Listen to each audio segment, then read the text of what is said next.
यो दिव्याक्षरमुक्तजुष्टचरणोऽनन्तार्गते जोमये धाम्नि ब्रह्मपुरेषु भावैभवान् दिव्ये निजे राजते यो धृत्वात्र नराकृतिं च सवृषां भक्तिं विते निक्षितौ तं धार्मिं ह्यवतारिणं च सहजानन्दं हरिं चिन्तये गुणातीतोऽक्षरं ब्रह्म भगवान् पुरुषोत्तमः जनोजानन्निदं सत्यं मुच्यते भवबन्धनात्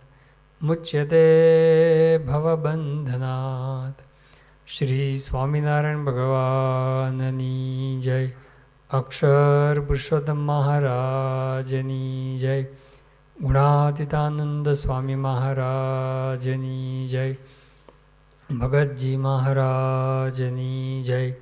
शास्त्री जी महाराजनी जय। योगी जी महाराजनी जय। प्रमुख स्वामी महाराजनी जय। महंत स्वामी महाराजनी जय। प्रमुख स्वामी महाराज शताब्दी महोत्सवनी जय। સ્વામિનારાયણ હરે વચનામૃત ગઢડા પ્રથમનું 18મું વિષય ખંડનનું હવેલીનું.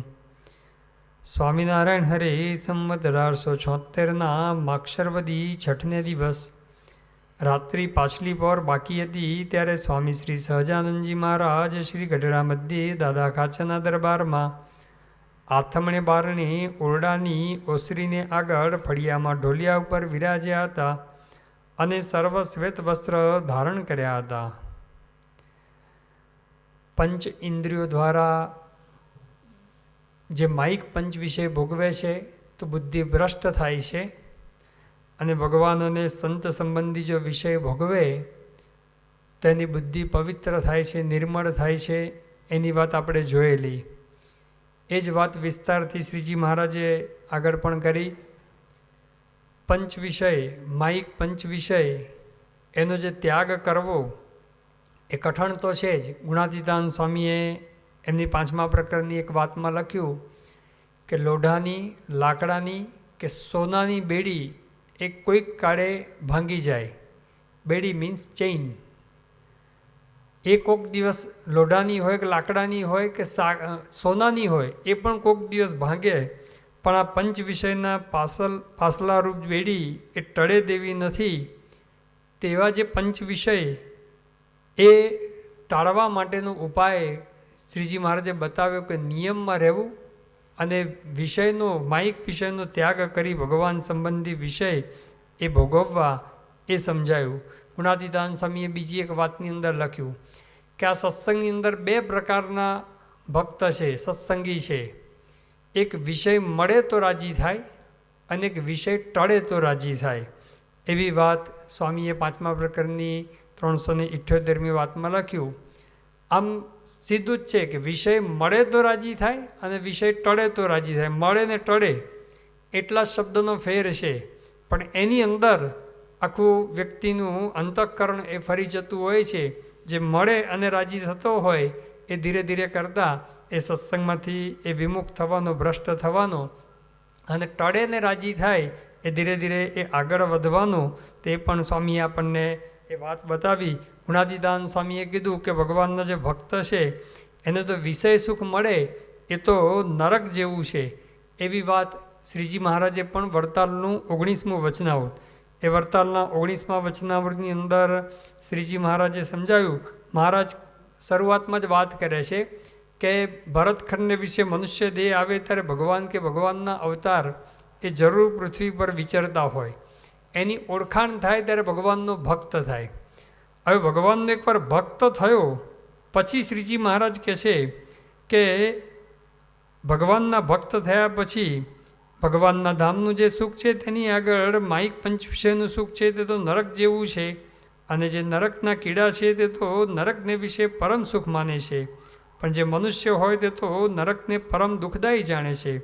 તેમ જેને ભગવાનની ઓળખાણ થઈ તે તો ભગવાનનો પાર્ષદ થયો, તેને ભગવાનનો પાર્ષદ મટીને વિષ્ટાના કીડાની પેઠે માઇક વિષયના પંચ વિષયના સુખને ઈચ્છવું નહીં. મહારાજ કહે છે કે ભગવાનના ભક્ત થયા, ભક્તની લાઈન પકડી છે, તો વિષ્ટા જેવા નરક જેવા માઇક પંચ વિષયના સુખ એને ઈચ્છવા નહીં.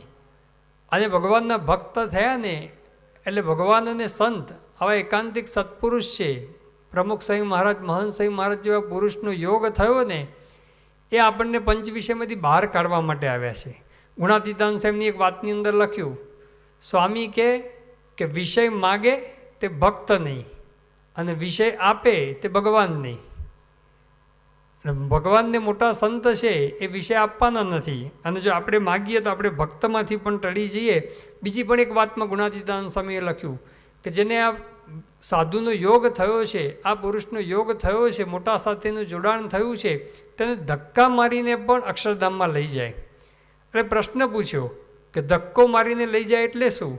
તો ગુણાતીતાન સ્વામી કે એના વિષયનું અનેક પ્રકારે ખંડન કરી નાખે. આ ધક્કા માર્યા બરાબર છે. હવે એ વખતે આપણને સવડું લાગવું જોઈએ, સવડું પડવું જોઈએ, તો આપણને એ મોટા પુરુષના એ ધક્કા ખમીએ તો અક્ષરધામની પ્રાપ્તિ થાય. તો શ્રીજી મહારાજ અહીંયા ગુણાતીતાન સ્વામીએ કીધું કે ધક્કો મારીને પણ અક્ષરધામમાં લઈ જાય એટલે શું? કે એના વિષયનું એ ખંડન કરી નાખે છે. તો આવી રીતે શ્રીજી મહારાજે પણ ઘણી બધી વાત વિસ્તારથી માઇક પંચ વિષયનો ત્યાગ કરવાની કરી. હવે આગળ પણ એ જ વાત કરે છે.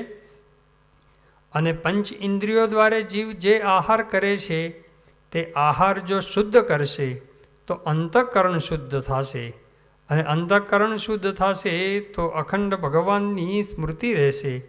અને જો પંચ ઇન્દ્રિયોના આહારમાંથી એક ઇન્દ્રિયોનો આહાર મલિન થાય છે તો અંતઃકરણ પણ મલિન થઈ જાય છે. માટે ભગવાનના ભક્તને ભગવાનના ભજનને વિશે જે કોઈ વિક્ષેપ થઈ આવે છે તેનું કારણ તો પંચ ઇન્દ્રિયોના વિષય જ છે, પણ અંતઃકરણ નથી. શ્રીજી મહારાજ ફરી પાછી એની જ વાત આપણને એ ધ્રુડાવે છે. મહારાજ કહે છે કે પંચ ઇન્દ્રિયોમાંથી એક ઇન્દ્રિયોનો આહાર પણ જો અશુદ્ધ થયો તો અંતઃકરણ ભ્રષ્ટ થઈ જશે. જેમ ડોલ હોય એમાંથી એક જગ્યાએ પણ કાણું હોય, નીચે નાનું કાણું હોય તો પણ પાણી છે રહેતું નથી. શ્રીજી મહારાજે મશકનું દૃષ્ટાંત આપ્યું છે કે મશક હોય, કોષ હોય, એ જો કાણા હોય તો પાણી બધું સ્રવી જતું હોય છે. એમ ઇન્દ્રિયોના આહારમાંથી એક ઇન્દ્રિયોનો આહાર પણ મલિન થાય તો અંતઃકરણ એ ભ્રષ્ટ થઈ જતું હોય છે. અને એની સામે જો ઇન્દ્રિયોના આહાર શુદ્ધ કરે તો જ અંતઃકરણ એ શુદ્ધ થતું હોય છે. અને અંતઃકરણ શુદ્ધ થાય એનો ફાયદો કેટલો મોટો બતાવ્યો કે ભગવાનની અખંડ સ્મૃતિ રહે. શ્રીજી મહારાજે પ્રથમનું પહેલું વચનામૃત જ બતાવ્યું કે ભગવાનના સ્વરૂપમાં અખંડ વૃત્તિ રહે, એથી કોઈ મોટું કઠણ સાધન નથી અને એનાથી કોઈ મોટી પ્રાપ્તિ નથી. મોટી પ્રાપ્તિ થઈ જાય, પણ એના ઉપાય શું બતાવ્યો કે પંચ ઇન્દ્રિયોના આહાર શુદ્ધ કરવાના. એ શુદ્ધ થાય તો જ અંતઃકરણ શુદ્ધ થાય, અને અંતઃકરણ શુદ્ધ થાય તો જ ભગવાનની અખંડ સ્મૃતિ રહે. મોટા મોટા આચાર્યો થઈ ગયા, રામાનુજાચાર્ય થઈ ગયા, મધ્વાચાર્ય થઈ ગયા, શંકરાચાર્ય થઈ ગયા. એ તમામ મોટા મોટા આચાર્યોએ પોતાનો સિદ્ધાંત જુદો જુદો સ્થાપ્યો છે. પોતાની જે સિદ્ધાંતની વાતોમાં બધાના મતભેદ છે, આ બાબતની અંદર તમામ આચાર્યો એમણે પોતે ભાર મૂકેલો છે કે આહાર શુદ્ધિ એ અત્યંત આવશ્યક છે. આહાર એટલે પાંચેય ઇન્દ્રિયોના આહાર સમજવાના. જે જમીએ છીએ એક નહીં, પણ બધી જ ઇન્દ્રિયોના આહાર. જેમ કે આંખ છે એને રૂપનો આહાર છે, કાન છે એને શબ્દનો આહાર છે. એટલે બધી ઇન્દ્રિયોના આહાર એ આહાર શુદ્ધ થાય તો કે છે આહાર શુદ્ધૌ સત્વશુદ્ધિ, સત્વશુદ્ધૌ ધ્રુવાનુસ્મૃતિ, એવું કહેવામાં આવ્યું છે કે આહાર શુદ્ધો, પંચ ઇન્દ્રિયોના આહાર શુદ્ધ કરે તો સત્વ કહેતા અંતઃકરણની શુદ્ધિ થાય, અને સત્વ શુદ્ધૌ એટલે કે અંતઃકરણ શુદ્ધ થાય તો ભગવાનની એ અખંડ સ્મૃતિ રહેતી હોય છે. ભગવાનનું અખંડ સુખ પણ એને જ આવતું હોય છે. શ્રીજી મહારાજે પણ વચનાવૃત અંત્યના 8મા વચનાવૃતમાં લખ્યું કે વૈરાગ્યને સ્વધર્મ કરીને ઇન્દ્રિયો જીતીને જેણે વશ ન કરી હોય તો ભગવાનના ભક્તને સંગે રહ્યો થકો પણ એ દુખ્યો રહે. ભગવાનનો સંગ થાય, આવા સત્પુરુષનો યોગ થાય, એની સાથે રહીએ, એનો દર્શન કરતાં થતાં પણ આપણને અંતરમાં સુખ ના આવે, શાંતિ ના થાય ને દુઃખ થાય, એનું કારણ બતાવ્યું કે ઇન્દ્રિયો જીતીને વશ નથી કરી. એટલા માટે આ પંચ વિષય એનો ત્યાગ કરી ભગવાન સંબંધી પંચ વિષય ભોગવવા. ગુણાતીતાન સ્વામી એમની વાતની અંદર લખ્યું કે 4 વાતમાં સુખ છે. એક તો ભગવાનની મૂર્તિની સમૃદ્ધિ, બીજું સાધુ સમાગમ, ત્રીજું સદવિચાર, ચોથું જીવે વિષયનું સુખ માન્યું છે એ દુઃખરૂપ છે, અને વિષયમાં સુખ છે એવી તો કોઈ મોટાએ કલમ મૂકી જ નથી. એવું ગુણાતીતાન સ્વામી પણ કીધું કે વિષયમાં સુખ નથી, એટલા માટે એનો ત્યાગ કરી ભગવાન સંબંધી પંચ વિષય ભોગવીએ, ઇન્દ્રિયોના આહાર શુદ્ધ કરીએ તો જ અંતઃકરણ શુદ્ધ થશે. એમને એમ અંતઃકરણ શુદ્ધ નહીં થાય. શ્રીજી મહારાજે સારંગપુરના પહેલા વચનામૃતમાં લખ્યું કે ઇન્દ્રિયો એ વિષય સુધી જો જાય જ નહીં તો મન ધીરે ધીરે કરતાં અંતરમાં નિરાશ થઈ જશે કે ભાઈ આ દેહ કરીને હવે આ બધું મળવાનું નથી.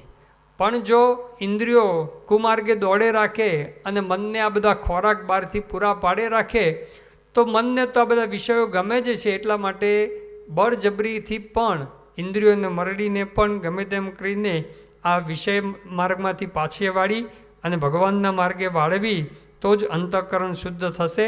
અને અંતઃકરણ શુદ્ધ થશે તો ભગવાનની અખંડ સ્મૃતિ રહેશે. આપણને પણ જો આ અનુભવ થાય છે કે જો ઇન્દ્રિયોની શુદ્ધિ હોય, આપણે નિયમમાં રહેતા હોઈએ તો પછી ભગવાનનું ભજન સ્મરણ એનું સુખ પણ એ વ્યવસ્થિત આવતું હોય છે, સારું આવતું હોય છે, પૂજા પણ વ્યવસ્થિત થતી હોય છે. આને બધું ન જોવાનું, જાત જાતનું જોયું હોય, સાંભળ્યું હોય અને બધું કર્યું હોય તો પછી એ આપણને ભગવાનની સ્મૃતિ કરવા જઈશું તો સ્મૃતિ પણ થાય નહીં. એટલા માટે શ્રીજી મહારાજે ખૂબ આનો ભાર મૂક્યો છે. હજી પણ આગળ શ્રીજી મહારાજ વિશેષ એ વાત સમજાવે છે. અને આ જીવ છે તે જેવી સોબત કરે છે તેવું એનું અંતઃકરણ થાય છે. તે જ્યારે એ જીવ વિષય જીવની સભામાં બેઠો હોય અને તે જગ્યા પણ સુંદર 7 માળની હવેલી હોય. શ્રીજી મહારાજ આજથી 200 વર્ષ પહેલાં કહે છે કે 7 માળની હવેલી હોય એ જમાનામાં. એટલે મહારાજ પોતે 5 સ્ટાર હોટલનું વર્ણન કરે છે. એ જીવ વિષય જીવની સભામાં બેઠો હોય અને તે જગ્યા પણ સુંદર 7 માળની હવેલી હોય. તે હવેલીને વિશે કાચના તખતા સુંદર જડ્યા હોય ને સુંદર બિછાના કર્યા હોય. તેમાં નાના પ્રકારના આભૂષણ તથા વસ્ત્રને પહેરીને વિષયજન બેઠા હોય અને દારૂના શીશા લઈને પરસ્પર પાતા હોય અને કેટલાક તો દારૂના શીશા ભરેલા પડ્યા હોય અને વેશ્યાઓ થઈ થઈ કાર કરી રહી હોય અને નાના પ્રકારના વાજિંત્ર વાજતા હોય. તે સભામાં જઈને જે જન બેસે તે સમયે તેનું અંતઃકરણ બીજી જાતનું થઈ જાય છે. શ્રીજી મહારાજ ખૂબ સુંદર વર્ણન કરે છે કે 7 માળની હવેલી હોય, કાચના બધા તખતા જડ્યા હોય અને સુંદર મજાના બધા ગાલીચાને બધું બિછાવેલું હોય અને એની અંદર નાના પ્રકારના આભૂષણ એટલે એકદમ અશ્લીલ બધા વસ્ત્રો પહેરી, જુદા જુદા બધા વસ્ત્રો પહેરી અને બધી વેશ્યાઓ થઈ થઈ કાર કરતી હોય, દારૂના શીશા પડેલા હોય, એકબીજાને પરસ્પર પાતા હોય અને સંગીત પણ શ્રીજી મહારાજ કે પ્રકારનું વાગતું હોય. એટલે બધી જ રીતે પંચ ઇન્દ્રિયોને જે માઇક વિષય ગમે છે એવો જ બધો યોગ હોય, શબ્દ સ્પર્શ રૂપ રસ ગંધ બધી જ પ્રકારનો. અને એની અંદર શ્રીજી મહારાજ કે ગમે તેવો એ જઈને બેસે ને તો પણ એનું અંતઃકરણ એ ફરી જાય. ધર્મવાળો હોય તો પણ, ગમે તેવો ધર્મવાળો હોય તો પણ એને એ વખતે તો અંતઃકરણ ભ્રષ્ટ થઈ જાય અને મનની અંદર આ વિષય ભોગવવાના વિચાર આવી જતા હોય છે. એટલા માટે એનાથી તો દૂર જ રહેવું એ શ્રીજી મહારાજે પોતે વારંવાર આની પર ભાર મૂકેલો છે. પ્રથમનું જે 29મું વચનામૃત છે, 29 વચનામૃત, એની અંદર પણ શ્રીજી મહારાજે આવી વાત સમજાવેલી છે. મહારાજ પોતે કહે છે કે સિંધ જેવો ભૂંડો દેશ હોય તથા ભૂંડો કાળ હોય તથા પાતરીઓને ભળવા અથવા દારૂ માંસના ભક્ષણ કરનારા તેનો સંગ થાય તો ક્રિયા પણ ભૂંડી જ થાય. શ્રીજી મહારાજ કેવો અપવિત્ર દેશ હોય એટલે કે અપવિત્ર જગ્યા એટલે કે આ બાર કે પછી જ્યાં આગળ કેસિનો ને બધું હોય એ અપવિત્ર બધો દેશ છે. એ ત્યાં આગળ કોઈ પણ વ્યક્તિ જાય અને એવા જે મહારાજે પોતે કીધું કે પાતરીઓ એટલે કુલટા સ્ત્રીઓ અને બળવા એટલે એવા પુરુષો, કુલટા પુરુષો, એવાનો જો યોગ થાય ને દારૂ માંસના ભક્ષણ કરનારાનો સંગ થાય તો શ્રીજી મહારાજ કે ક્રિયા ત્યાં પણ ભૂંડી જ થાય. કહેતા ત્યાં આગળ એ કોઈ દિવસ એ મન ઠેકાણું રહે જ નહીં. એટલા માટે શ્રીજી મહારાજે પ્રથમનું 42મું વચનાવૃત 42 વચનાવૃત છે એમાં લખ્યું કે ગમે તેવો મોટો હોય તેનું પણ કુસંગે કરીને તો એ ભૂંડું જ થતું હોય છે. એટલા માટે કુસંગ કરવો નહીં. વરતાલનું 20મું વચનાવૃત છે 20 વચનાવૃત, એની અંદર શ્રીજી મહારાજે કીધું કે જનક રાજા જેવી સમજણ હોય, ઉત્તમ સમજણ જનક રાજાની, અડધું શરીર તલવારથી કાપે ને અડધું શરીર ચંદનથી ચર્ચે તો પણ એને સમભાવ, આવી સમજણ જેને દ્રઢ થઈ હોય તો પણ શ્રીજી મહારાજે પોતે કીધું કે કુસંગ એ કોઈ દિવસ કરવો નહીં. કુસંગે કરીને તો એ ભૂંડું જ થતું હોય છે. પ્રથમનું જે 55 વચનામૃત છે એની અંદર શ્રીજી મહારાજે ખૂબ સુંદર વાત કરી. મહારાજે પોતે કીધું, અને જો અતિ પાપીનો સંગ થાય તો પાપનો વધારો થાય, અને કંઈક સુકૃત હોય તે પણ નાશ પામે, અને મદિરાપાનની કરનારીઓ જે પાતરીઓ તેના ગળામાં હાથ નાખીને બેસે અને પછી પરમેશ્વરનો વાંક કાઢે, જે મારું મન કેમ ઠેકાણે રાખ્યું નહીં તેને તો મહામૂર્ખ જાણવો. શ્રીજી મહારાજ પોતે કહે છે કે આવા જે અતિ પાપીનો સંગ થાય તો પાપનો વધારો જ થાય, અને થોડું ઘણું પણ જે સુકૃત કર્યું હોય, પુણ્યકર્મ કર્યું હોય એ પણ બધું નાશ પામે. અને મદિરાપાનની કરનારીઓ એવી જે કુલટા સ્ત્રીઓ એના ગળામાં હાથ નાખે અને દારૂ પીવે અને પછી કે ભાઈ મારું મન કેમ ઠેકાણે ના રહ્યું, તો ના જ રહે. શ્રીજી મહારાજ કે એવું જે રાખતો હોય એને તો મહા મૂર્ખ જાણવો, એવું શ્રીજી મહારાજે પોતે કીધું. મધ્યનું 35મું વચનાવૃત 35 વચનાવૃત છે એની અંદર પણ શ્રીજી મહારાજે વાત કરી. શ્રીજી મહારાજ કે સ્ત્રી પુરુષને પરસ્પર સહવાસ થાય અને એનો ધર્મ ઠેકાણે રહે એવી તો કોઈ આશા રાખવી નહીં. કોઈ કહેતું હોય કે ભાઈ મન હોય ચંગા તો કથરોટમાં ગંગા, શ્રીજી મહારાજ કે એવો વાત ખોટી છે.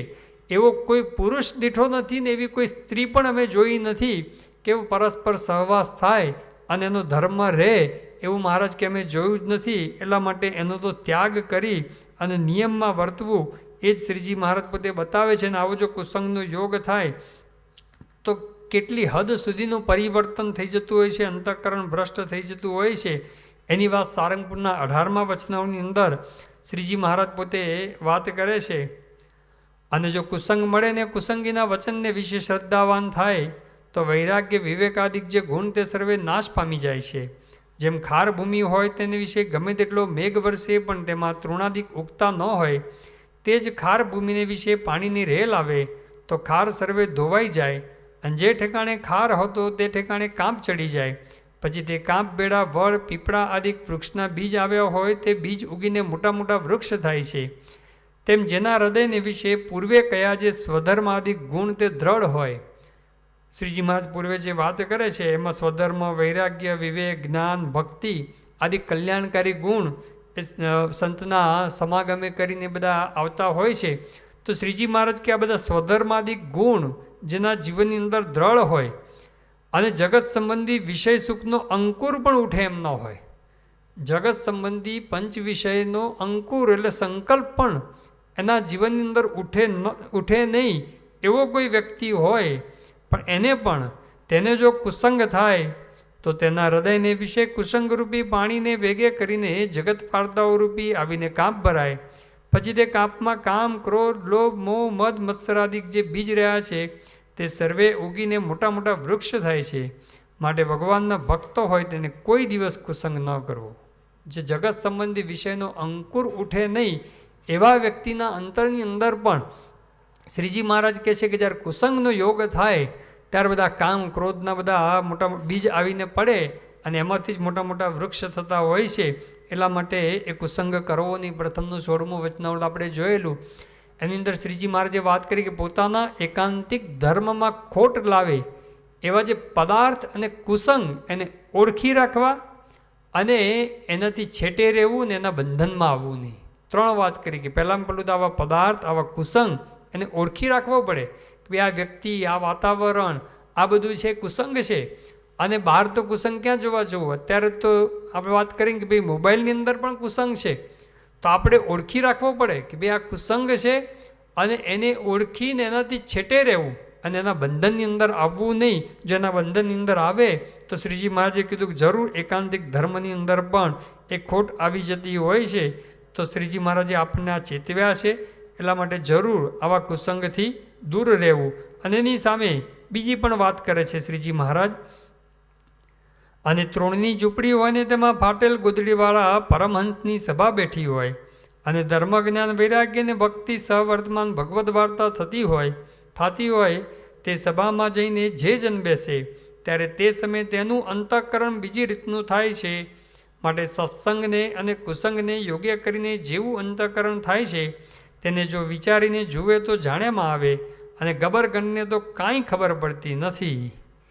શ્રીજી મહારાજ પછી કહે છે કે એવી રીતે સામાન્ય ઝૂંપડી હોય અને એમાં ફાટેલ ગોદડી હોય અને એમાં સંત એ વાર્તા કરતા હોય, ધર્મ જ્ઞાન વૈરાગ્ય ભક્તિ ભગવાનના સ્વરૂપની જો વાતો થતી હોય તો એમાં વિષયજન પણ જો બેસે ને તો એ વખતે એનું અંતઃકરણ એનું પણ પરિવર્તન થાય ને એને થાય કે ભગવાન ભજવા જેવા છે. એ વખતે તો થઈ જ જાય. જેમ આપણે જોઈએ છે કેટલાય લોકોનું આ પ્રમુખ સ્વામી મહારાજના યોગ્ય કરીને એમના સમાગમે કરીને પરિવર્તન થયું. દારૂ પીનારા, માંસાહાર કરનારા, વ્યભિચાર કરનારા આવા જે વ્યક્તિઓ છે એ પણ પ્રમુખ સ્વામી મહારાજના સમાગમમાં આવ્યા, પ્રમુખ સ્વામી મહારાજની સભામાં આવ્યા અને અંતઃકરણ પવિત્ર થઈ ગયું. ડૉક્ટર સ્વામી વાત કરે છે કે મોહનભાઈ હતા નવસારી બાજુના, 1994માં પ્રમુખ સ્વામી મહારાજ પોતે આસ્ટનની અંદર પ્રતિષ્ઠા હતી અને આસ્ટનમાં પ્રતિષ્ઠા વખતે એ તો પાર્કિંગ લોટની અંદર જ ઊભેલા, એ તો અંદર આવતા જ નહોતા. અને દારૂ પીવાવાળા, સિગરેટ પીવાવાળા અને દારૂને સિગરેટ વિના ચાલે જ નહીં અને ચેઇન સ્મોકર જેવા હવે પાર્કિંગ લોટમાં હતા ને ત્યાં જ એમની બાજુની અંદર ગાડી બીજા એક હરિભક્તની આવી અને એમણે અમને જોયા. પહેલાં પેલું તો આશ્ચર્ય તો થયું જ કે ભાઈ આ ક્યાંથી કોઈ દિવસ મંદિરનું પગથિયું ચડે નહીં. એટલે એમણે કીધું કે હું તો મારા પત્નીને મૂકવા આવ્યું છું, ત્યાં સભામાં ગયા છે. એમણે આગ્રહ કર્યો કે ભાઈ પ્રમુખ સ્વામી મહારાજ આવ્યા છે અને સભામાં જવું છે. એટલે પેલા હરિભક્તે આગ્રહ કર્યો છે કે અહીં સુધી આવ્યા છો તો પ્રમુખ સ્વામી મહારાજ જેવા મોટા સંત છે એના દર્શને ચાલો, સભામાં ચાલો. સભામાં આવીને બેઠા અને વાતો સાંભળી, કીર્તનો સાંભળ્યા અને પ્રમુખ સ્વામી મહારાજના દર્શન કર્યા અને આશીર્વાદ સાંભળ્યા. પરિવર્તન થઈ ગયું. ત્યાં જ પછી નિયમ લઈ લીધો અને આજીવન નિયમ લઈ લીધો કે દારૂ પણ નહીં પીવું, સિગરેટ પણ નહીં ખાવું, સિગરેટ પણ નહીં પીવું. અને આજની તારીખે પણ એમનો નિયમ ચાલુ છે. 2012ની સાલની અંદર 2012માં તપાસ કરેલી એમની તો કીધેલું કે ભાઈ એ પોતે ત્યાં એ બાજુ જ રહેતા હતા અને ત્યાં સુધી એમનું 1994માં જે દારૂ અને સિગરેટનું વ્યસન છૂટ્યું એ ત્યાં સુધી પણ ચાલુ. એટલે આ જીવન પછી તો છૂટી જ ગયું. એક સંતના દર્શને કરીને આવી સંતની સભામાં જઈને બેસે તો કે ભાઈ દારૂ પીનારો હોય, માંસાહાર કરનારો હોય એનું પણ એ પરિવર્તન થતું હોય છે. એટલા માટે આવા સત્પુરુષનો અને આવા સંતોનો સમાગમ કરીએ તો જ અંતઃકરણ શુદ્ધ થાય. શ્રીજી મહારાજ કે જો વિચાર કરે તો એના ખબર પડે, પણ મૂર્ખ હોય એને કંઈ ખબર પડતી નથી અને ગબરગણને તો કંઈ ખબર પડતી નથી. એ માટે આ વાર્તા છે તે છેક મૂર્ખપણે પશુને પાડે વર્તતો હોય તેને તો ન સમજાય અને જે કંઈક વિવેકી હોય અને કંઈક ભગવાનનો આશ્રિત હોય તેને તો આ વાર્તા તુરંત સમજવામાં આવે છે. મહારાજ કે થોડો પણ વિવેકી હોય અને ભગવાનનો આશ્રિત ભક્ત હોય ને એને આ વાત સમજાય, બાકી આ ભક્તને આ વાત સમજાતી નથી. માટે પરમહંસ તથા સાંખ્યોગી હરિજન તથા કર્મયોગી હરિજન એ સર્વેને કુપાત્ર માણસની સંગત કરવી નહીં.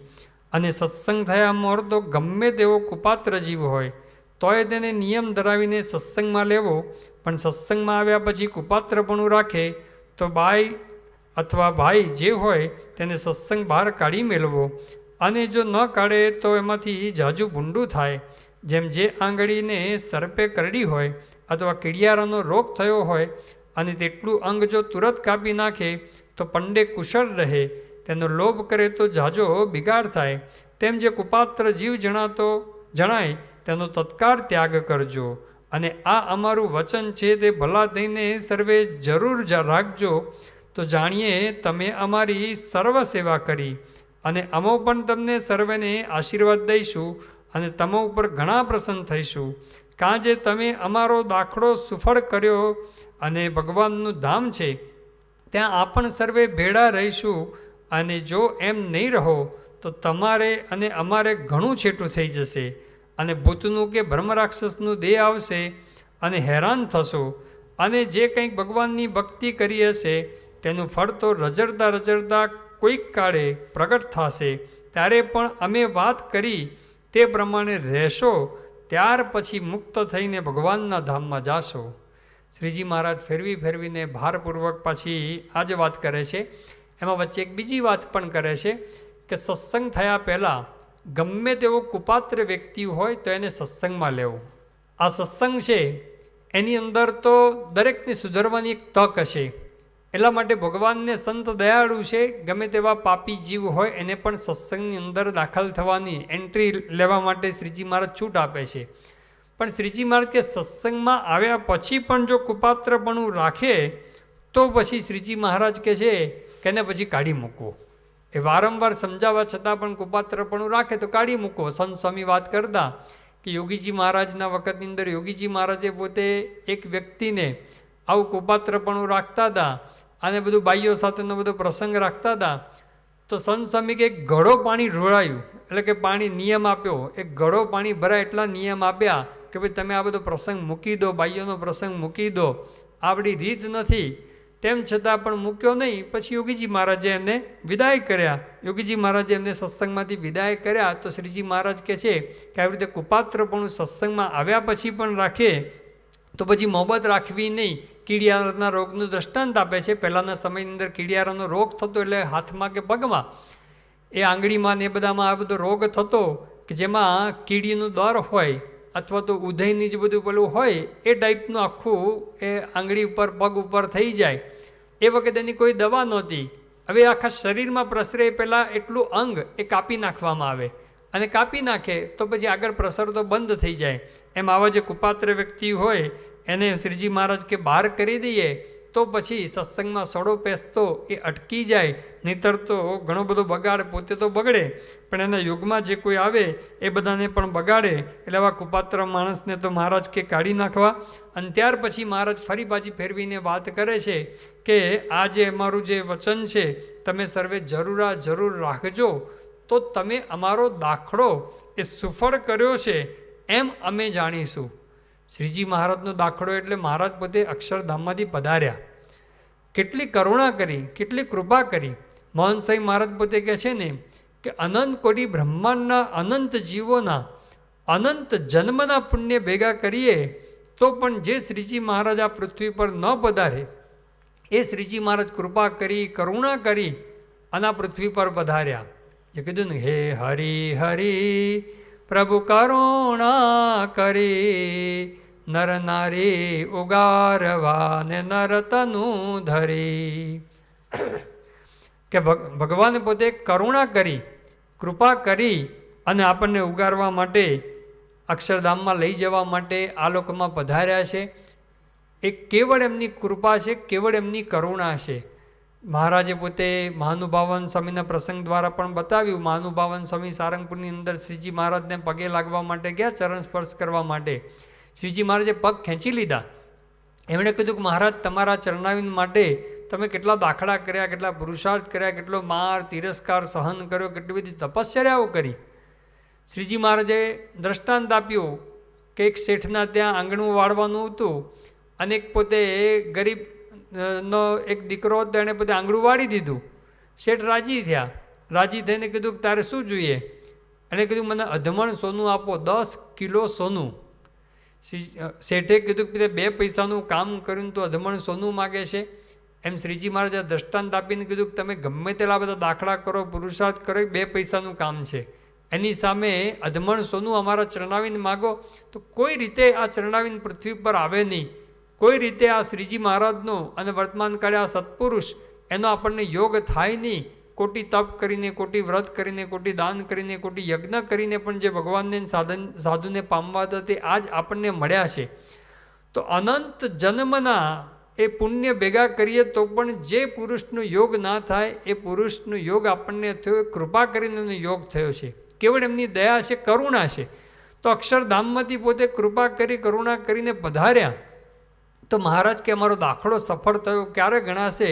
કે જો આ પ્રમાણે પંચ ઇન્દ્રિયોના આહાર આપણે શુદ્ધ રાખીશું અને આવા કુપાત્ર માણસની આપણે સોબત નહીં કરીએ તો શ્રીજી મહારાજ કહે છે કે તમે અમારો દાખલો એ સફળ કર્યો છે. મહારાજે કીધું કે અમે આ નિયમ અને આ સાધુ અક્ષરધામમાંથી લાવ્યા છે. અક્ષરધામમાંથી દાખલો કરીને આ બધું લઈને મહારાજ આવ્યા અને નિયમ જો પાડીશું તો મહારાજનો દાખલો એ સફળ કર્યો ગણાશે. બાકી તો શ્રીજી મહારાજ કહે છે કે જો આ પ્રમાણે નહીં રહો તો શ્રીજી મહારાજ કહે છે કે ભૂતનું કે બ્રહ્મ રાક્ષસનું એવું દેહ આવશે અને હેરાન થશો અને પછી કંઈક ભક્તિ કરી છે તો રઝળતા રઝળતા કેટલાય જન્મો પછી શ્રીજી મહારાજ કે પાછો કંઈક આવો યોગ થશે અને એ વખતે તો પુરુષાર્થ તો આ જ મહારાજ કે આ મેં જે કીધું એ પ્રમાણે વર્તશો પછી જ મુક્ત થશો, એ વિના મુક્ત થવાશે નહીં. શ્રીજી મહારાજે અહીંયા જે વાત કરી છે કે ભૂતનું બ્રહ્મ રાક્ષસનું દેહ આવશે એ આપણે સમજવાનું એટલું કે એની અંદર મહારાજે પોતે આપણને થોડો આ રેચ આપેલો છે. વચનામૃતની અંદર બધી પ્રકારના શબ્દો છે. આ રેચક શબ્દો કહેવાય. રેચ આપવું પડે ને ઘણી વખત નહીં, પેટમાં બધી ગરબડ થઈ હોય તો પછી તાજગી લેવી પડે કે પછી હરડે લેવી પડે, બધું લઈ અને બધું લઈએ તો રેચ થઈ જાય તો પેટ સાફ થઈ જાય. એમ શ્રીજી મહારાજે આપણને રેચ આપેલો છે કે ભૂતનું કે બ્રહ્મ રાક્ષસનું દેહ આવશે એમ કરીને આપણને એમાંથી પાછા પાડવા છે. એટલા માટે આ રેચક શબ્દો છે. અને બીજા કેવા છે કે રોચક શબ્દો. રોચક શબ્દો એટલે કેવા? પ્રથમનું 56મું વચનાવૃત છે, 56 વચનાવૃત. એમાં શ્રીજી મહારાજે કીધું કે ગમે તેવો પાપી જીવ હોય અંતકાળે પણ સ્વામિનારાયણનું નામ લે તો પણ સર્વે પાપ થકી મુકાઈને બ્રહ્મોલને પામે. આ શબ્દો ગમે, બધાને ગમે. આખી જિંદગી કંઈ કરવાની નહીં, અંતકાળે સ્વામિનારાયણનું નામ લઈ લીધું, જય સ્વામિનારાયણ, ધામમાં પામી ગયા, ધામ પામી ગયા. એ રોચક શબ્દો છે પણ એ હકીકતમાં સિદ્ધાંત નથી. એ જીવને ભગવાનના માર્ગે વાળવા માટે આવા શબ્દો છે. અથવા તો એ પોતે નાસીપાસ ન થઈ જાય, હિંમત ન હારી જાય એટલા માટે આ બધા શબ્દો કહેવામાં આવે છે. અને સિદ્ધાંતના શબ્દો પણ શ્રીજી મહારાજે લોયાનું 12મું વચનાવૃત ઉત્તમ નિર્વિકલ્પ નિશ્ચયની વાત કરી છે, મધ્યનું 9મું વચનાવૃત, અંત્યનું 38મું વચનાવૃત. આ બધા વચનાવૃતની અંદર શ્રીજી મહારાજે સિદ્ધાંતના શબ્દો એ પણ કીધેલા છે. તો આ બધા શબ્દો સમજવાનું. તો અહીંયા શ્રીજી મહારાજે એક રેચ આપેલો છે કે ભૂતનું કે બ્રહ્મ રાક્ષસનું દેહ આવશે. એટલે કે ભૂત જેવા જ છે આ પંચ વિષય છે ને, વાસના છે એ બધી ભૂત જેવી જ. જેમ પેલું ભૂત નચાવે એમ વાસના પણ આપણને નચાવે છે.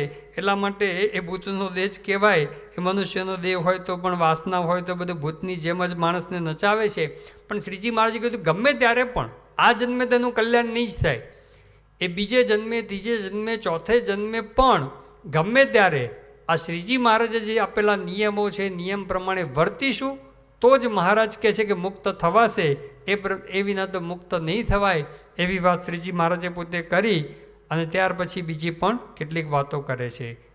આ વચનાવૃતમાં શ્રીજી મહારાજ પંચ ઇન્દ્રિયોના આહાર શુદ્ધ કરવાની વાત કરે છે. ખૂબ વિસ્તારપૂર્વક એની વાત કરી કે ઇન્દ્રિયોના આહાર શુદ્ધ કરશે તો અંતઃકરણ શુદ્ધ થશે અને તો ભગવાનની અખંડ સ્મૃતિ રહેશે. ત્યાર પછી જેવી સોબત કરે એવો જીવ થઈ જાય છે. એમાં પણ વાત કરી કે ભાઈ 7 માળની હવેલીનું બધું દ્રષ્ટાંત આપીને કીધું કે એવી જગ્યાએ જઈને બેસે તો અંતઃકરણ બીજી રીતનું થઈ જતું હોય છે. અને સંતનો સમાગમ કરે તો પણ અંતઃકરણ પવિત્ર થાય છે. એ વાત પણ કરી. ત્યાર પછી બીજી એક વાત કરી કે કુપાત્ર માણસ એ હોય એને ગમે તેવો કુપાત્ર હોય તો એ નિયમ ધરાવી સત્સંગમાં લેવું, પણ સત્સંગમાં આવ્યા પછી પણ કુપાત્રપણું રાખે તો શ્રીજી મહારાજ કે એનો ત્યાગ કરવો. આ વાત કરીને મહારાજે કીધું કે આ જે અમારી વાત છે મુખ્ય તો જે પંચ ઇન્દ્રિયોના આહાર શુદ્ધ રાખવાની અને આવી કુપાત્રની સોબત નહીં કરવાની, એ વાત શ્રીજી મહારાજ કે અમારી વાત જરૂર રાખજો. અને જો આ નહીં રાખો તો મહારાજ કહે છે કે ભૂતનું બ્રહ્મ રાક્ષસનું દેહ આવશે. એવું મહારાજે પોતે એક રેચ પણ આપણને આપી દીધો. અને એ વાત કરીને પછી શ્રીજી મહારાજ આગળ વાત કરે છે. અને જો કોઈ અમારો વાદ લેશો તો તેનું તો જરૂર ભૂંડું થશે. કાંજે અમારા હૃદયમાં તો નરનારાયણ પ્રગટ બિરાજે છે અને હું તો અનાદિ મુક્ત જ છું, પણ કોઈને ઉપદેશે કરીને મુક્ત નથી થયો. અને મન, બુદ્ધિ, ચિત્ત અને અહંકાર તેમને તો હું પકડી લઉં છું. જેમ સિંહ બકરાને પકડે છે તેની પેટે એ અંતઃકરણને હું પકડું છું. અને બીજાને તો અંતઃકરણ દેખ્યામાં પણ આવતા નથી, માટે અમારો વાદ લઈને જાણે જે ઉપાધિમાં રહીને શુદ્ધપણે રહીશું તે તો નારદ સંકાદિક જેવો હોય તેથી પણ રહેવાય નહીં. તો બીજાની શી વાર્તા કહેવી. શ્રીજી મહારાજ પછી બીજી વાત સમજાવે છે કે ઘણી વખત આપણે ભગવાન સામું જોઈએ અને ભગવાન સામું જોઈને પછી એમ વિચાર આવે કે ભાઈ ભગવાન જેમ એ પોતે ઉપાધિ એટલે કે પંચ વિષયનો યોગ રાખે છે છતાં પણ એ નિર્લેપ રહેશે. તો શ્રીજી મહારાજ કે એવો અમારો વાદ લેવો નહીં. મહારાજ અહીંયા પોતે એક ભક્ત તરીકે વાત કરે છે કે અમારા હૃદયમાં તો ભગવાન નરનારાયણ પ્રગટ બિરાજે છે, પોતે તો સર્વોપરી ભગવાન છે અને કીધું અનાદિનો મુક્ત છું એટલે કે અનાદિથી માયાથી પર છું.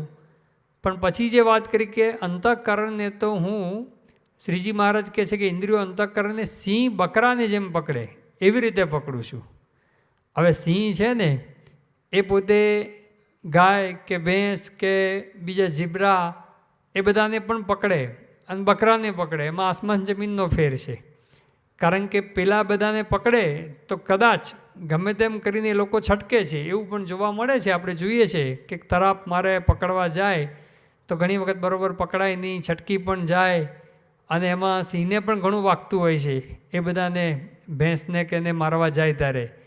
પણ બકરાને પકડે. શ્રીજી મહારાજે ઉપમા કેવી આપે કે સિંહ બકરાને પકડે, કોઈ સંજોગોની અંદર એ બકરું છટકી શકે જ નહીં સિંહના પંજામાંથી. એમ શ્રીજી મહારાજ કે એવી રીતે ઇન્દ્રિયો અંતઃકરણને તો હું પકડું છું. ભગવાન પોતાના વિશે વાત કરે છે, એમને તો કંઈ ઇન્દ્રિયો અંતઃકરણ જ નથી, એ તો સાક્ષાત સર્વોપરી ભગવાન છે, એમને તો બધું દિવ્ય દિવ્ય જ છે. પણ શ્રીજી મહારાજ કે આવી રીતે અમારો કોઈ વાદ લેશો નહીં. કે ભગવાન છે એ પણ પોતે મહારાજ પોતે પણ બાઈઓની સભામાં વાતો કરવા માટે જતા, એમની આગળ જાત જાતના ભાત ભાતના બધા થાળ આવે એ થાળ આરોગતા. તો આવી રીતે શ્રીજી મહારાજ કે અમારો વાદ લેવો નહીં. આવી જ વાત શ્રીજી મહારાજે પોતે વરતાલનું જે 18મું વચનાવૃત છે 18 વચનાવૃત એની અંદર પણ શ્રીજી મહારાજે પહેલાં શ્રી કૃષ્ણ ભગવાનની વાત કરી કે શ્રી કૃષ્ણ ભગવાને જેમ રાસલીલા કરી અને બીજું બધું પણ જે એવું આચરણ કર્યું તો શ્રીજી મહારાજ કે એવી રીતે એમના આચરણ પ્રમાણે આચરણ ન કરવું. એવી રીતે ત્યાર પછી વાત કરે છે એ શ્રી કૃષ્ણ ભગવાનના આચરણ પ્રમાણે આચરણ ન કરવું અને જે કરશે તે વિમુખ છે, અમારો સત્સંગી નથી. અને આપણા ઈષ્ટદેવ એવા જે શ્રી કૃષ્ણ ભગવાન તેના આચરણ પ્રમાણે જેમ ન કરવું તેમજ તમારો સર્વેનો આચાર્ય ને ગુરુ ને ઉપદેષ્ટા એવો જે હું તે મારા દેહના જે આચરણ તે પ્રમાણે પણ તમારે ન કરવું. શ્રીજી મહારાજ કહે જેમ શ્રી કૃષ્ણ ભગવાનના આચરણ પ્રમાણે ન કરવું. કોઈ પણ ભગવાનના અવતાર થઈ ગયા એ પોતે ભક્તના મનોરથ પૂરા કરવા માટે જે બધા લાડકોળ પૂરા કર્યા હોય તો એ આચરણ પ્રમાણે આચરણ ન કરવું. એમ વાત કરીને મહારાજ કહે છે કે એવી રીતે તમારો સર્વેનો આચાર્ય ગુરુ અને ઉપદેષ્ટા ગુણાતીતાનંદ સ્વામી એ પોતે વાત કરતા પરંપરા થકી આ વાત આપણને જાણવા મળી છે. અહીંયા શ્રીજી મહારાજ એવું પણ બોલેલા કે તમારો સર્વેનો આચાર્ય ગુરુ ઉપદેષ્ટા અને ભગવાન એવો જે હું એવું પણ એ પોતે બોલેલા. તો મારા દેહના આચરણ પ્રમાણે પણ શ્રીજી મહારાજ કે આ ન કરવું. અને અમારા સંપ્રદાયને વિશે મહારાજ કે ધર્મ કયા છે, અમારા જે વચન છે એ વચન પ્રમાણે એ રહેવું. એટલે કે ભગવાન કરે તેમ નહીં કરવાનું, ભગવાન કહે તેમ કરવાનું. પૂર્વે પણ જે ભગવાનના અવતારો થઈ ગયા એમણે પણ જે લીલાઓ કરી હોય ભક્તના મનોરથ પૂરા કરવા માટે, શ્રીજી મહારાજે પણ એવી અનંત લીલાઓ કરી છે. તો એ લીલા ગાવવી એ દિવ્ય છે, એ અમાયિક છે, એટલા માટે એનું ગાન જરૂર કરવું. એ લીલાને વારંવાર સંભાળવી, એ લીલાનું ગાન પણ કરવું પણ એ આચરણ ન કરવું. ઘણા લોકો કહેતા હોય છે ને કે ભાઈ શ્રી કૃષ્ણ ભગવાને પોતે રાસલીલા કરી એમ કરીને પોતે પણ રાસલીલા કરતા હોય છે. બસ શ્રી કૃષ્ણ ભગવાને રાસલીલા કરીને પછી આપણે એને કહીએ કે ભાઈ શ્રી કૃષ્ણ ભગવાને તો કાલીય નાગનું દમન પણ કરેલું અને શ્રી કૃષ્ણ ભગવાને તો પોતે ગોવર્ધન પર્વત પણ ટચલી આંગળીમાં ઊંચો કરેલો, તો એનું પણ આચરણ કરો ને. તો કહે કે ભાઈ એ કોન્ટ્રાક્ટ અમારો નહીં, એક જ કોન્ટ્રાક્ટ રાખ્યો છે. તો આવો જે એક કોન્ટ્રાક્ટ રાખતા હોય એ શ્રીજી મહારાજ કે એવું કરવું નહીં, એ ભગવાનના આચરણ પ્રમાણે આપણે આચરણ કરવું નહીં. ભગવાન કહે એમ જ હંમેશા એ આપણે કરવાનું રહેતું હોય છે. ભગવાનની બીજી ઘણી બધી ક્રિયાઓ છે કે જે એની આચરણ કરી શકે. જેમ જે શ્રીજી મહારાજે પોતે વન વિચરણ કર્યું તો વન વચનની અંદર શ્રીજી મહારાજે જબરજસ્ત ત્યાગ, તપ, સેવા, ભક્તિ એ બધા આદર્શો પણ આપ્યા છે. એના પ્રમાણે કરવું, પણ ભક્તના મનોરથ પૂરા કરવા માટે જે કંઈક એવું આચરણ કર્યું હોય તે આચરણ ન કરવું. જેમ અદીબાના ખભા ઉપર શ્રીજી મહારાજે હાથ મૂક્યો, તે અદીબાનો સંકલ્પ હતો, એ સંકલ્પ પૂરો કરવા માટે શ્રીજી મહારાજે હાથ મૂક્યો. તે એવું જે આચરણ છે એ આચરણ પ્રમાણે આચરણ ન કરવું. અમે એક સેન્ટરની અંદર એક જણના પ્રશ્ન થયેલો, સ્ત્રી પુરુષ મર્યાદાની અંદર લોપ થયેલો, તો એની જોડે હેતવાળા હરિભક્તે શું કીધું કે સ્વામી એમાં શું વાંધો છે કે શ્રીજી મહારાજે પણ અદીબાન ખભા ઉપર હાથ મૂકેલો. એટલે અમે કીધું તું શ્રીજી મહારાજને ના પેલા હરિભક્તને બેને ક્યાં સરખાવે છે? શ્રીજી મહારાજ તો પોતે ભગવાન હતા, એ ભક્તના મનોરથ પૂરા કરવા હાથ મૂકેલો, અને આ તો પોતે એક વાસનાએ કરીને આ પોતે આવું આચરણ કરે છે. તો એવું કમ્પેરિઝન એ ઘણી વખત મનની અંદર થઈ જતું હોય છે. એટલા માટે શ્રીજી મહારાજ સ્પષ્ટતા કરે છે કે આવી રીતે ભગવાન આપણા માટે તો સારું એ છે કે સત્પુરુષ તો અત્યારે બધી મર્યાદાની અંદર રહે છે, પણ તેમ છતાં પણ સત્પુરુષ ઘણી વખત ભક્તના મનોરથ પૂરા કરવા માટે મર્યાદા બહાર તો કોઈ વિષય ભોગવતા નથી, પરંતુ ભક્તો ધારો કે એમને કંઈક સારી ગાડી આપે તો એ પણ પોતે અનિચ્છાએ પણ પોતે વાપરતા હોય છે. એવા કંઈક વિષય એનો પોતે ભોગ કરતા હોય તે ભક્તની ઈચ્છા પૂરી કરવા માટે પણ આપણે એના આચરણ પ્રમાણે આચરણ ન કરવું, એ જે કહે એ પ્રમાણે કરવું. એટલે શ્રીજી મહારાજ કહે છે કે અમારો આવી રીતે વાદ લેશો નહીં, અને અમારો વાદ લઈને કોઈ કહે કે ઉપાધિમાં રહીને, એટલે કે પંચ વિષયના યોગમાં રહીને અમે શુદ્ધપણે રહીશું તો નારદ સંકાદિક જેવો હશે તેથી પણ રહેવાય નહીં, તો બીજાની શી વાર્તા કરવી? અને અનંત મુક્ત થઈ ગયા અને અનંત થશે, તેમાં ઉપાધિમાં રહીને નિર્લેપ રહે એવો કોઈ થયો નથી ને થશે પણ નહીં. તો કેટલો ભારપૂર્વક શ્રીજી મહારાજ પોતે વાત કરે છે કે ઉપાધિમાં એટલે કે પંચ વિષયનો માઇક પંચ વિષયનો યોગ રાખીને કોઈ નિર્લેપ રહ્યો નથી અને કોઈ થશે પણ નહીં એવો. એવી રીતે મુક્ત થશે જ નહીં કે હું પંચ વિષય ભોગવું અને મુક્ત થવું. પૂર્વે પણ મુક્ત થઈ ગયા એવી રીતે નથી થયા, અને ભવિષ્યમાં પણ કોઈ થશે એ આવો માઇક પંચ વિષયનો યોગ રાખીને મુક્ત થશે નહીં. અને કોટી કલ્પ સુધી સાધને કરીને પણ એવો થવાને કોઈ સમર્થ નથી. શ્રીજી મહારાજ કહે છે કોટી કલ્પ સુધી, કરોડો કલ્પ સુધી ગમે એટલા સાધન કરે અને સાથે સાથે આ પંચ વિષયનો જો યોગ રાખે તો શ્રીજી મહારાજ કહે છે કે કોઈ દિવસ એ મુક્ત થવાય નહીં. એટલે શ્રીજી મહારાજ ભાર મૂકે છે કે કોટી કલ્પે પણ ટૂંકમાં આ માઇક પંચ વિષયનો ત્યાગ કર્યા સિવાય છૂટકો જ નથી. એ માઇક પંચ વિષયનો ત્યાગ કરીને જ આ મુક્ત થવાશે. શ્રીજી મહારાજે અંત્યનું 38મું વચનામૃત 38 વચનામૃત એની અંદર મહારાજે કીધું કે વિષયના સંબંધથી તો છેટે જ રહેવું, પણ એનો સંબંધ પોતાના નિયમનો ત્યાગ કરીને થવા દેવો નહીં. ને જો વિષયનો સંબંધ કરવા માંડે તો એનો ઠાર રહે જ નહીં. એ સિદ્ધાંત વાર્તા છે. એ જ વાત જે પ્રથમના 18મા વચનામૃતમાં કીધી શ્રીજી મહારાજ કે વિષયનો સંબંધ રાખીને એ પોતે એમ લાગે કે હું નિર્લેપ રહું પણ એનો ઠાર રહે નહીં, એ પોતે ભ્રષ્ટ થાય જ. એ સિદ્ધાંત વાર્તા છે. તો આવી તો ઘણા બધા વચનામૃતની અંદર શ્રીજી મહારાજે પોતે વાત સમજાવેલી છે. એટલા માટે એનો ત્યાગ કરી અને ભગવાન સંબંધી એ પંચ વિષય ભોગવવા એ શ્રીજી મહારાજ પોતે વાત કરે છે. માટે અમે કહ્યું છે તે પ્રમાણે રહેશો તો રૂડું થશે, અને અમે જે કોઈને હેતે કરીને બોલાવીએ છીએ તે તો તેના જીવના રૂડા સારું બોલાવીએ છીએ, અથવા કોઈને હેતે કરીને સામું જોઈએ છીએ, અથવા કોઈ સારા ભોજન કરાવે છે તેને જમીએ છીએ, અથવા ઢોલિયો બિછાવી દે તે ઉપર બેસીએ છીએ, અથવા કોઈ વસ્ત્ર આભૂષણ તથા પુષ્પના હાર ઇત્યાદિ જે પદાર્થ લાવે છે તેને અંગીકાર કરીએ છીએ. તે તો તેના જીવના રૂડા વાસ્તે કરીએ છીએ, પણ અમારા સુખને વાસ્તે કરતા નથી. અને જો અમારા સુખને વાસ્તે કરતા હોઈએ તો અમને શ્રી રામાનંદ સ્વામીના સમ છે. માટે એવું વિચારીને કોઈ અમારો વાદ કરશોમાં.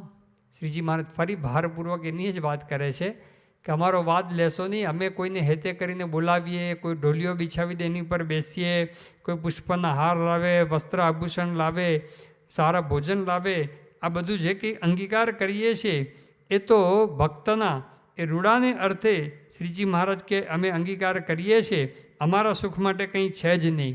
શ્રીજી મહારાજે મધ્યનું જે 65મું વચનામૃત 65 વચનામૃત છે એની અંદર પણ શ્રીજી મહારાજે આવી વાત કરી છે. મહારાજે કીધું કે જીવના કલ્યાણને અર્થે ભગવાનના રામકૃષ્ણાદિક જે અવતાર થાય છે તેને તો માયાનું કાર્ય એવું જે આ જગત તેમાં કોઈ ઠેકાણે મોહ થતો નથી અને પોતાના અલૌકિક પ્રતાપે કરીને નિશંક વર્તે છે અને પોતાના ભક્તજનની ભક્તિને અંગીકાર કરવાને અર્થે પંચ વિષયને પણ સારી પેઠે ભોગવે છે. એને આ લોકના કોઈ પદાર્થમાં મોહ છે જ નહીં.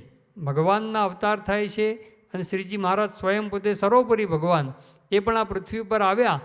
એમને આ લોકના કોઈ પદાર્થમાં મોહ મમતા આસક્તિ છે જ નહીં. એને અનંત કોટી બ્રહ્માંડ નજરમાં નથી, અક્ષર બ્રહ્મની નજરમાં નથી, તો પછી પુરુષોત્તમ નારાયણને તો આ લોકના પદાર્થ ક્યાં નજરમાં આવે? તેમ છતાં પણ શ્રીજી મહારાજ કે ભક્તની ભક્તિને અંગીકાર કરવાને અર્થે પંચ વિષયને પણ સારી પેઠે ભોગવે છે. સારી પેઠે આપણા કરતાં પણ વિશેષ પંચ વિષયને ભોગવે. અને એ વખતે મહારાજે વચનાવળમાં વાત કરે છે કે અખ્તર ડાયા જેવા મનુષ્ય હોય એટલે દોઢ ડાયા, એ દોઢ ડાયા હોય એ ભગવાનની અંદર મનુષ્ય ભાવ પલટે. પણ શ્રીજી મહારાજ કહે છે કે ભગવાનની જે ક્રિયા છે એ ભક્તોના મનોરથ પૂરા કરવા માટે છે. શ્રીજી મહારાજે મધ્યનું 33મું વચનામૃત છે, 33 વચનામૃત, એની અંદર પણ આવી જ વાત કરેલી છે. મહારાજ કે અમને પંચ વિષયની અંદર ક્યાંય આસક્તિ નથી. મહારાજ કહે છે તેમ છતાં પણ અને અમારા અંતરમાં તો એક ભગવાનના સ્વરૂપનું જ ચિંતન રહે છે અને ઉપરથી તો ભગવાનના ભક્તો હોય તેના જીવનું સારું થાય તે સારું હળીમળીને રહીએ છીએ. મહારાજ કહે છે કે અમારા અંતરમાં તો ભગવાનના સ્વરૂપનું જ ચિંતન છે, એટલે કે પોતે સ્વ સ્વરૂપમાં લીન છે. તેમ છતાં પણ ભક્તનું સારું થાય, ભક્તને સારું લાગે એના માટે એની સાથે હળીમળીને રહીએ. એને એવું કે બે આ મકાન તો કે બહુ સારું, આપણે ગાડી લઈ આવ્યા હોય તો ગાડીના વખાણ કરે, મકાનના વખાણ કરે, કંઈક ભેટ સામગ્રી લઈ આવ્યા હોય તો એની પ્રશંસા કરે. તો આ બધું એ ભક્તોનું રૂડું થાય એના માટે છે. કારણીનું 5મું વચનામૃત એમાં શ્રીજી મહારાજે અવતાર ધર્યાનું પ્રયોજન જ બતાવ્યું કે પ્રેમી ભક્તો હોય એ ભક્તોના મનોરથ પૂરા કરવા માટે જ ભગવાન આ બધા એ ભક્તોનો જેવો ભાવ હોય એ પ્રમાણે બધું પૂરું કરે છે. કાર્યાણીનું 6મું વચનામૃત એના અંદર પણ શ્રીજી મહારાજે પોતે આ જ વાત કરી. મહારાજ કહે છે કે શબ્દ સ્પર્શ રૂપ રસ અને ગંધ એ જે પંચ વિષય તેનો તો હૈયામાં અતિશય અભાવ વર્તે છે. પોતાની વાત કરે છે, અમારે આ પંચ વિષયનો મહારાજ કે અતિશય અભાવ વર્તે છે. પણ પંચ વિષયમાંથી એકેને વિશે લેશ માત્ર ભાવ થતો નથી. અને જેટલું કંઈ અન્ન વસ્ત્રાદિકનું ગ્રહણ કરતા આવીશું તે તો ભક્તની ભક્તિને દેખીને કરતા આવીશું, પણ પોતાના દેહના સુખને અર્થે નથી કરતા. અને અમારે જે ખાવું પીવું ઓઢવું પહેરવું તે સર્વે સંત અને સત્સંગીને અર્થે છે. ને જો એમને અર્થે ન જણાય ને પોતાને અર્થે જણાય તો અમે તેનો તત્કાળ ત્યાગ કરી દઈએ. શ્રીજી મહારાજ કહે છે કે અમારે જે કંઈ ખાવું પીવું ઉઠવું બેસવું જે કંઈ છે ને એ બધું ભગવાનના ભક્તને અર્થે છે, સંતને અને સત્સંગીને અર્થે છે. પોતાના અર્થે મહારાજ કે અમારી એક પણ ક્રિયા છે જ નહીં. એટલે ભક્તની ભક્તિને અંગીકાર કરવા માટે જ ભગવાન આ બધા પંચ વિષયનો ઉપભોગ કરે છે. ગઢડા મધ્યનું 55 વચનામૃતમાં પણ આવી વાત કરી છે. ગઢડા પ્રથમનું 73 વચનામૃત એની અંદર પણ મહારાજે આવી વાત કરેલી છે. તો આવી રીતે વારંવાર શ્રીજી મહારાજે આપણને આ વાત સમજાવી છે કે પોતે જે કંઈ ક્રિયા કરે છે, વર્તમાન કાળે સત્પુરુષ મહાન સ્વામી મહારાજની પણ જે કંઈ ક્રિયા છે એ પોતાને અર્થે છે જ નહીં. યોગીજી મહારાજે કીધું હું ધારું તો જમું નહીં, હું ધારું તો સૂવું નહીં, અને હું ધારું તો આકાશમાં ઉડું. તો મોટા પુરુષની સામર્થ્ય છે. તો આપણા માટે બધું એ જે કંઈ જમે છે કરે છે, જે કંઈ કરે છે આપણી ભક્તિ અંગીકાર કરે છે. અને પ્રમુખ સ્વામી મહારાજના જીવનમાં જોયું છેલ્લા 3 વર્ષ કંઈ જમતા જ નહોતા, તોય દેહ રાખ્યો એમણે. તો પોતાની સામર્થ્ય છે એ બધું કરવા માટે સમર્થ છે. તેમ છતાં પણ એ આપણી ભક્તિને અંગીકાર કરે છે. તો શ્રીજી મહારાજ કહે કે એવું જોઈને અમારો વાદ લેવો નહીં કે ભાઈ આપણે પણ આવી રીતે એ વિષય ભોગવવા, એવો વાદ લેવો નહીં. અને મહારાજ પોતે આમાં સમ ખાઈને વાત કરે છે કે અમારી આ બધી ક્રિયા ભગવાનના ભક્તને અર્થે છે, અમારા માટે નથી. જો અમારા સુખને વાસ્તે કરતા હોઈએ તો અમને શ્રી રામાનંદ સ્વામીના સમ છે, પોતાના ગુરુના સમ ખાય છે. સમ ખાઈને વાત કરે છે. બહુ જ ઓછા વચનાવૃતમાં શ્રીજી મહારાજે સમ ખાધા છે. આ પ્રથમનું 18મું વચનાવૃત છે, એમાં સમ ખાધા છે. ત્યાર પછી મધ્યનું 13મું વચનાવૃત એની અંદર પણ શ્રીજી મહારાજે પોતે પોતાના સર્વોપરી સ્વરૂપની વાત કરીને મહારાજે કીધું કે આ અમે અમારે પ્રત્યક્ષ નજરે જોઈને આ બધી વાત કરી છે. અને જો પ્રત્યક્ષ નજરે જોઈને વાત ના કરતા હોય તો આ પરમહંસના સમ છે. ત્યાં પોતાને વહાલા જે સંતો પરમહંસો એના સમ ખાઈને વાત કરે છે. મધ્યનું 33મું વચનામૃત 33, એની અંદર પણ શ્રીજી મહારાજ કે અમારે જાગ્રતમાં કે સ્વપ્નની અંદર ક્યારેય પણ દ્રવ્યનો કે સ્ત્રીનો સંકલ્પ થયો નથી એ વાત કરીને કહે છે કે અમે અમારી સ્થિતિમાંથી ક્યારેય ડગ્યા નથી, ડગશું પણ નહીં. ત્યાં આગળ પણ મહારાજ કહે છે કે અમને પરમહંસના સમ છે તે સમ ખાઈને મહારાજ પોતે વાત કરે છે. અંત્યનું બીજું ને અંત્યનું 21મું વચનામૃત, અંત્યનું બીજું સેકન્ડ અને 21 વચનામૃત, એ બંનેની અંદર શ્રીજી મહારાજ આ જે સભા છે એ સભા અક્ષરધામની સભા છે અને બધા મુક્તો છે, અતિશય પ્રકાશે યુક્ત છે, એવી વાત બંને વચનામૃતમાં લગભગ સરખી જ, ખાલી શબ્દો જુદા છે. એ સંદર્ભની અંદર વાત કરીને મહારાજે બંને વચનામૃતની અંદર અંત્યના બીજા વચનામૃતમાં આ સંત સભાના સમ છે એમ ખાઈને વાત કરે છે અને અંત્યના 21મા વચનામૃતની અંદર ભગવાનના ભક્તના સમ છે એમ કરીને ભક્તના સમ ખાય છે. તો આટલા જ વચનામૃતમાં સમ ખાધા છે, એમાં આ વચનામૃતમાં સમ ખાઈને મહારાજ વાત કરે છે કે અમારો વાદ લેશો નહીં. અને છેલ્લે મહારાજ પોતે સમાપનની અંદર પણ પાછી આ જ વાત કરે છે. માટે એવું વિચારીને કોઈ અમારો વાદ કરશોમાં અને પંચ ઇન્દ્રિયોના આહાર છે તેને અતિશય શુદ્ધપણે કરીને રાખજો. એ વચન અમારું જરૂર માનજો. અને આ વાત તો સર્વેને સમજાય એવી સુગમ છે, માટે સર્વેના સમજ્યામાં તુરત આવી જશે. તે સારું સત્સંગમાં અતિશય પ્રવર્તાવજો, તેમાં અમારો ઘણો રાજીપો છે. એમ વાર્તા કરીને જય સચ્ચિદાનંદ કહીને શ્રીજી મહારાજ પોતાના ઉતારામાં પધારતા હવા મહારાજ ફરી પાછો ભારપૂર્વક કહે છે કે હવે પંચ ઇન્દ્રિયોના આહાર છે એ અતિશય શુદ્ધપણે કરીને રાખજો. જરા પણ એક પણ ઇન્દ્રિયોનો એક પણ આહાર જો મલિન થયો તો અંતઃકરણ ભ્રષ્ટ થશે. એટલા માટે મહારાજ પોતે આ ભાર મૂકે છે. તો શ્રીજી મહારાજની એક આજ્ઞા સમજીને આપણે આ માઇક પંચ વિષયનો ત્યાગ કરવાનો છે. ગુણાતીતાનંદ સ્વામીએ વાત કરી જો વિષયમાં સુખ હોય તો શ્રીજી મહારાજ એની બંધી આપણને શા માટે કરે? શ્રીજી મહારાજે એનો નિષેધ કરી આપણને બંધી કરી છે એ જ બતાવે છે કે એમાં સુખ નથી. વર્તમાન કાળે મોહન સાંઈ મહારાજ, પ્રમુખ સાંઈ મહારાજનું પણ જીવન જોઈએ છે, શ્રીજી મહારાજનું પણ આપણે જીવન જોયું છે. એ કોઈને દુઃખી કરવા માટે આવ્યા નથી, આપણને સુખી કરવા માટે આવ્યા છે. તો આપણે સુખ માન્યું છે પંચ વિષયમાં, પણ એ આપણને સાચા માર્ગે લઈ જવા માટે આ માઇક પંચ વિષયનો નિષેધ કરી એ માર્ગ આપણો બંધ કરાવે છે.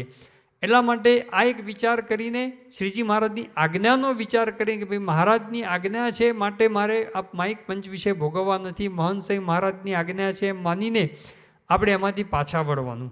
બીજો વિચાર એ પણ કરી શકાય, ભગવાનના સુખનો વિચાર કરી શકાય. શ્રીજી મહારાજે અવારનવાર ભગવાનની અંદર અપાર સુખ જેની વાત કરી છે કે ભગવાનની અંદર એક નિમિષ માત્રના દર્શનમાં અનંત કોટી બ્રહ્માંડના વિષય સુખને વારી ફરીને નાખી દઈએ તો પણ જેના કોટીમાં ભાગની બરોબર ના આવે એ વાત કરી છે. અનંત રૂપવાન સ્ત્રીઓને જોવાનું સુખ તુચ્છ થઈ જાય તો પણ એ ભગવાન એના કરતાં પણ વધારે સુખ સ્વરૂપ છે એવી વાત લોયાના 18મા વચનામૃતમાં કરી છે. તો હવે ભગવાનના સુખનો વિચાર કરીને વિચાર કરાય કે મારે એ સુખ લેવું છે, એમાં મોટામાં મોટું બાધક કોણ છે? આ માઇક પંચ વિષય. જ્યાં સુધી માઇક પંચ વિષય હું ભોગવતો રહીશ ત્યાં સુધી આ ભગવાનનું અપાર સુખ હું પામીશ નહીં.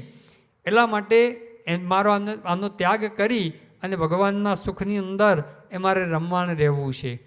અને સાથે સાથે આ સાંખ્ય વિચાર કે માઇક પંચ વિષય અનંત જન્મ સુધી ભોગવેલા છે.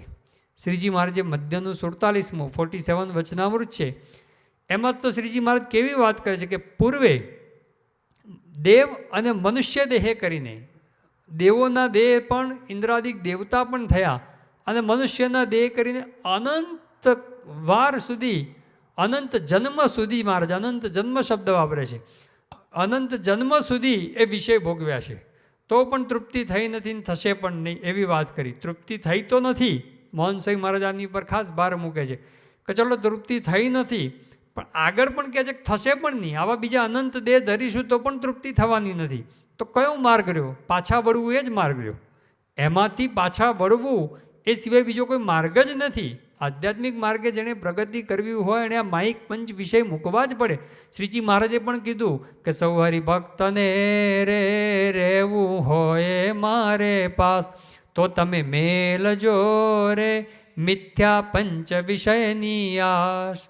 મહારાજ કહે છે કે મારી સાથે રહેવું હોય, મારી પાસે રહેવું હોય તો માઇક પંચ વિષયની જે આશા છે એ મૂકી દેવી પડે એનો ત્યાગ કરવો પડે તો જ ભગવાન સાથેના આવા સત્પુરુષ સાથે આપણે રહી શકીએ. તો એ વિચાર કરીને કે ભાઈ અનંત દેહ કરીને આ વિષય ભોગવ્યા છે. સંત સ્વામી પોતે વાત કરતા, સંત સ્વામી કે 100 મણની કોઠી ભરાય પણ આ પાસેરની ન ભરાય. પહેલાંના સમયની અંદર અનાજ ભરવા માટે સ્ટોરેજ માટે કોઠી રાખવામાં આવતા ઘરમાં. અત્યારે તો બધું તૈયાર મળે છે એટલે કે કોઠી નથી રાખતા, પણ પહેલાંના સમયમાં રાખતા હતા કોઠી.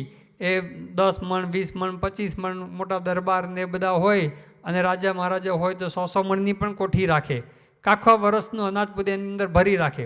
તો એ 100 મણની કોઠી પણ અનાજ ભરો ને તો ભરાય, પણ આપણી આ પાસેરની કોઠી ભરાઈ છે. કેટલું બધું ખાધું આપણે જન્મ્યા ત્યારથી વિચાર કરીએ તો પણ. બીજી વાત સંત સ્વામી કરતા કે જીભ છે ને કોઈ દિવસ ચીકણી થઈ નથી.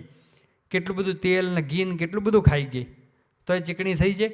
સેજ તેલવાળા આપણા હાથ થાય કે ઘીવાળા હાથ થાય ને તો પણ આપણે હાથ સાબુથી ધોવા પડે છે. તો જીભ ઉપર તો કેટલું તેલ મુકાયું, કેટલું ખાંડ મુકાઈને કેટલું ઘી મુકાયું, તો એને ક્યાં સાબુથી હાથ ધોવી પડે છે? ચીકણી થતી જ નથી.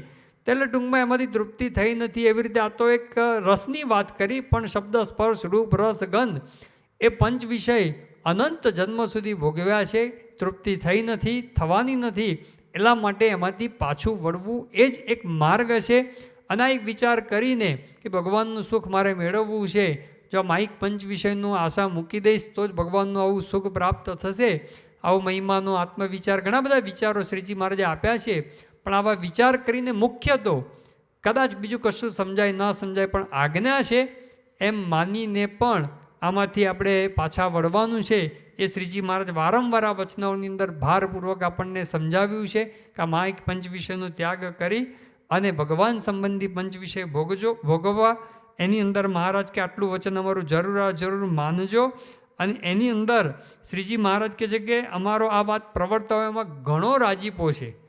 બીજો બધું આપણે ઘણું બધું કરીએ છીએ ભગવાનને રાજી કરવા માટે, સેવા કરીએ, ભક્તિ કરીએ, માળા કરીએ, પ્રદક્ષિણા કરીએ, દંડવત કરીએ, બધું કરીએ, પણ જો આ વચન ના માનીએ તો પછી શ્રીજી મહારાજનો રાજીપો ના થાય.